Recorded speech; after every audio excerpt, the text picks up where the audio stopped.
بسم اللہ الرحمن الرحیم نحمده ونصلی علی رسوله الکریم اما بعد رب اشرح لی صدری ویسر لی امری واحلل عقدۃ من لسانی یفقهوا قولی۔ معزز ناظرین و سامعین کرام، قربانی کے موقع پر بعض علاقوں میں دیکھا گیا ہے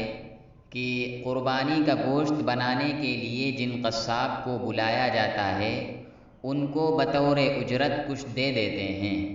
تو کیا ایسا کرنا جائز ہے یا نہیں؟ اسی طرح اگر کسی نے ایسا کیا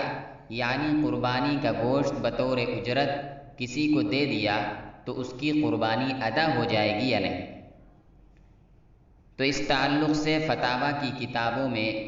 شامی، اسی طرح فتاویٰ تاتار خانیہ میں لکھا ہے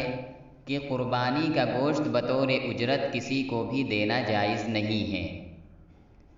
اور اگر کسی نے ایسا کیا یعنی قربانی کا گوشت بطور اجرت قصاب کو یا کسی کو دے دیا تو اس کی قربانی ادا ہو جائے گی، البتہ اس کی تلافی کی صورت یہ ہوگی کہ جتنا گوشت اس نے کسی کو دیا ہے